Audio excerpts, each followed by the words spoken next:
السلام علیکم میرے پیارے یوٹیوبرز، امید کرتی ہوں آپ سب خیریت سے ہوں گے۔ دوستو، صبر کا پھل میٹھا ہوتا ہے، یہ محاورہ ہم نے بچپن سے سن رکھا ہے، مگر شاید ہم اس بات کا مطلب نہیں جان سکے۔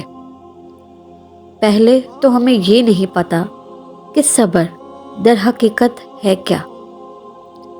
صبر انتہا کی تکلیف میں اللہ کی رضا میں راضی رہنا اور آہو بکا نہ کرنا ہے۔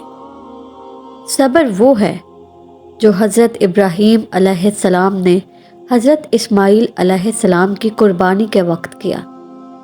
صبر وہ ہے جو حضرت یعقوب علیہ السلام نے اپنے دونوں اسماعیل حضرت یوسف علیہ السلام اور بنیامین کے بچھڑنے پر کیا، اور اس کا پھل یہ تھا کہ حضرت اسماعیل کو قربان کیے بنا قربانی قبول ہو جانا، اور کئی سالوں بعد اپنے بنیامین کے ساتھ اپنے لختے جگر یوسف علیہ السلام کو پا لینا ہے۔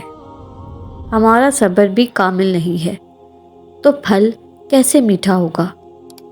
ہم تو شکوہ لیے صبر کرتے ہیں، ہم آہو بکا کرتے ہیں۔ جیسے ہی ہم پہ کوئی مصیبت آن پڑتی ہے، ہم اللہ سے اپنے گلے شکوے شروع کر دیتے ہیں۔ در حقیقت ہمیں یقین نہیں ہوتا کہ جب چپ ہو جانے سے، سہ جانے سے، رب کی رضا میں آمین کہنے سے اچھا وقت بھی پلٹ آئے گا۔ یقین کیجیے، صبر کرنے والوں کا صبر رائے گا نہیں جاتا۔ اللہ پاک آزمائش کے بعد ہریالی کرتا ہے، وہ اندھیروں میں روشنی کی طرف دیتا ہے، وہ مغفل راہوں کو سہل کر کے خود منزل تک لے جاتا ہے۔ بس بھروسہ رکھیے، میرا رب، آپ کا رب، ہم سب کا رب اللہ کریم آپ کو آسانیاں عطا فرمائے اور آسانیاں تقسیم کرنے کا شرف عطا فرمائے۔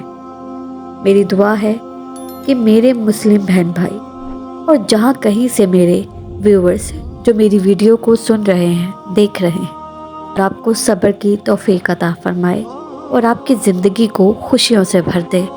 آمین۔ شکریہ۔